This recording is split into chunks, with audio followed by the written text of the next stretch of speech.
What's going on there, YouTube and Twitch fans? Just wanted to come out with another build video today.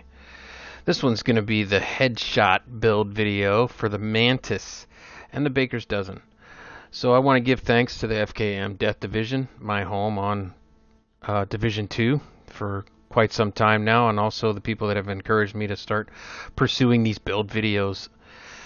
Also want to give a shout out to Slackadelic, who streams and who I frequently run with in the clan, and just want to say drop over to his channel and check him out. He streams usually most nights. You can check him out though and see if he's streaming, and then subscribe and like his channel, and you'll be able to see if he's putting on a live stream. I'm also streaming live as well, just not quite as frequently yet because I haven't quite got the internet to provide it. But I am doing these videos as much as possible and trying to come up with content of my own. So anyways, let's go ahead and get into this sucker today.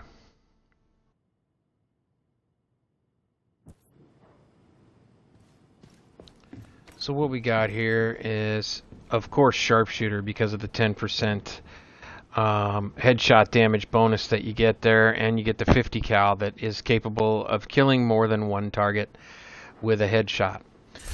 So let's go into the build itself. So primary weapons on this build are going to be the Baker's Dozen, which I have modded with weapon handling, rounds, and accuracy. Reason why I use this is it's a good alternate go-to weapon when I need to lay down a little bit of damage and I can't quite put headshot damage out there, like something with some tech or even just a chunga that's just not quite melting down fast enough. So the Mantis is going to be the primary exotic sniper rifle that I use here, and the reason why I chose to use this one is I can consistently pull off shots much quicker than I'm able to pull off shots with the Nemesis. Now, I also am able to see the heads of targets, and with the benefit of this weapon, when you see a head that's scoped with a small thin orange circle, you gain amplified damage to that headshot, and you can also gain amplified damage to their weak point, which is highlighted within the scope in a kind of a reddish color. You can watch gameplay on this later when I create a gameplay video for this. I don't do gameplay on my videos. But the other feature of this weapon is that headshot kills reset the cooldown of the decoy skill. And the bonus to this is that it resets the cooldown of the skill whether the skill is deployed or not. So it's like instantly being able to deploy your decoy. And as a sniper, I'm sure you're all aware, you have to keep your head out for quite a while. And so you'll tend to get fired on if you don't have a decoy out and present. So it's a nice little feature of this weapon, and it allows you to be able to stick your head out and make multiple headshots when running with groups.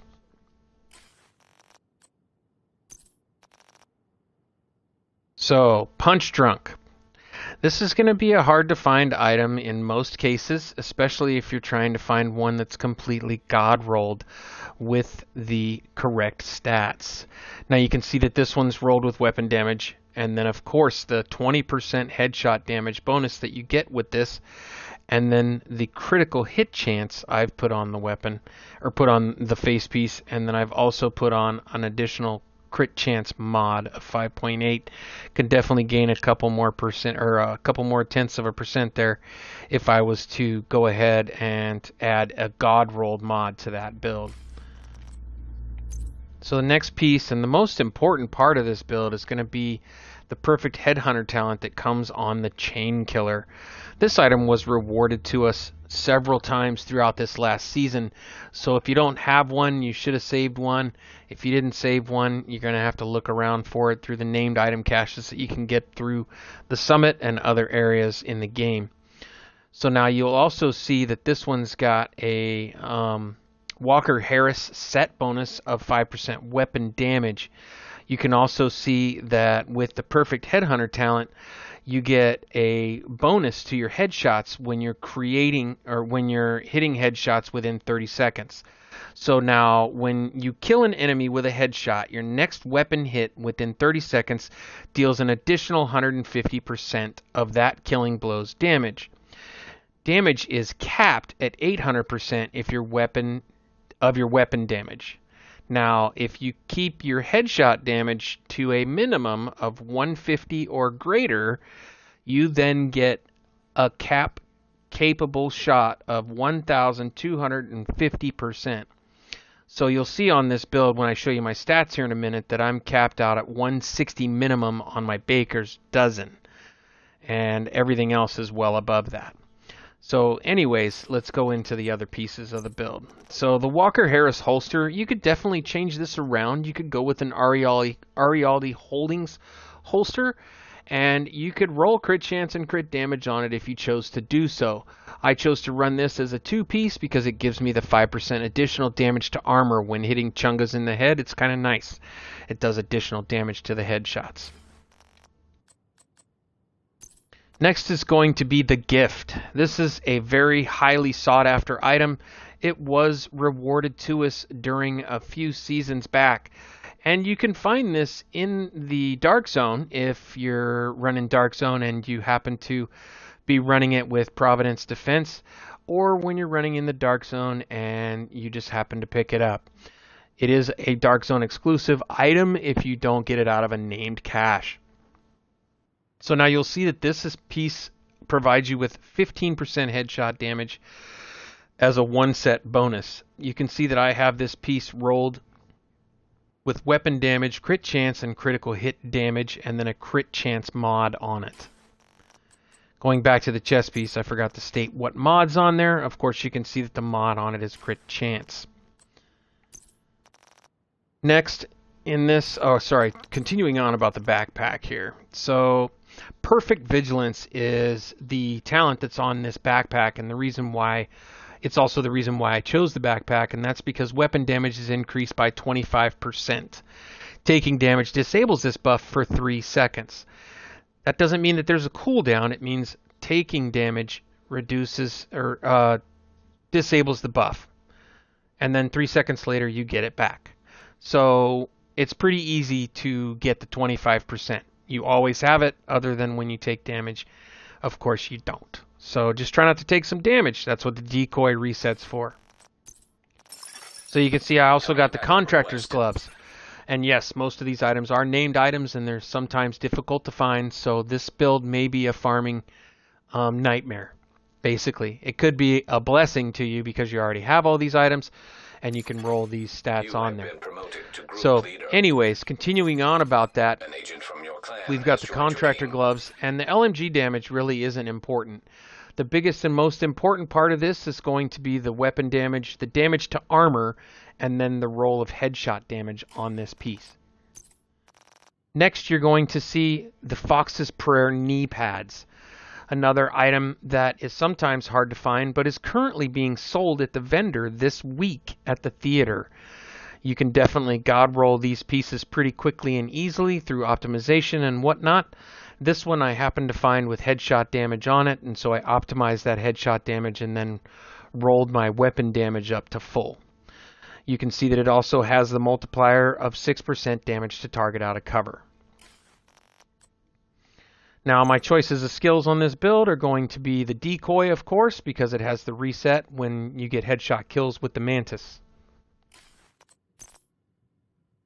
And last but not least is going to be the scanner pulse. Another pulse that's favored here is going to be the Achilles pulse. You can definitely use that pulse with this build, but all it'll do is provide headshot damage to the area highlighted by the Achilles pulse.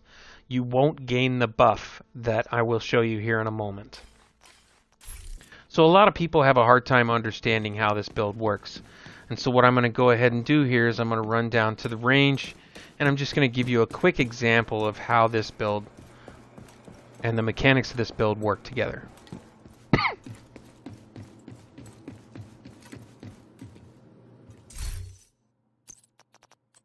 We're going to go ahead and kick it over to Heroic. And we're going to come in here to the range, and we're going to set difficulty to, we'll go Elite, just to give you an idea.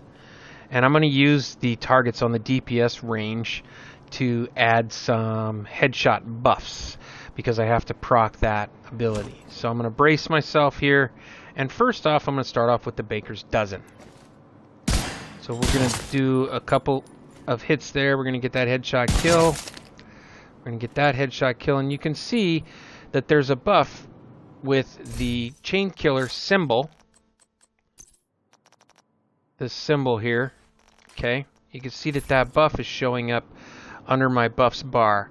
Now what that does is that enables my damage to be boosted.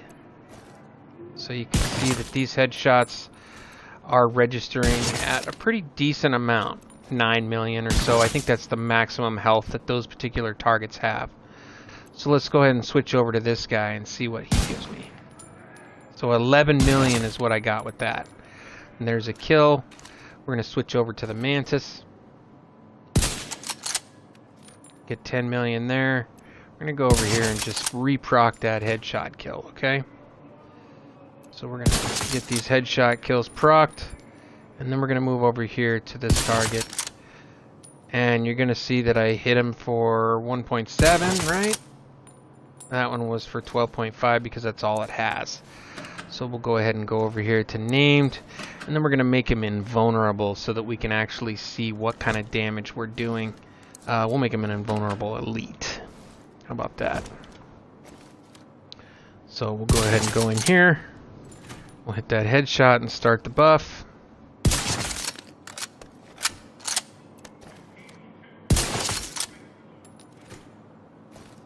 Okay, now we're going to move over to this target. And you can see 19 million there. And then 8 million because I didn't get the kill. Okay, so we're going to go over here and we're going to restart that buff.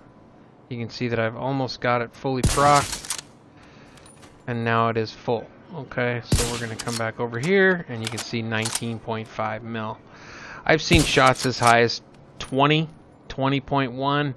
It just depends on the health of the target that you're hitting. You can see that you can repeatedly fire with this weapon as well, and so the maintainable DPS seems to be a bit higher than that of the Nemesis. Now with this build, the Nemesis does hit pretty dang hard. I've seen shots from that gun up to 164 million, but I choose not to run that weapon just because it's harder to apply to the target, and you get this wonderful orange circle that you see on the scope around your target's head if they're not looking at you, which grants you an extra 50% headshot damage. So that's where you get those bigger numbers. But anyway, that's the test on the range, and I hope you guys all enjoyed the build. If you like these build videos and you like watching my channel, please be sure to like and subscribe.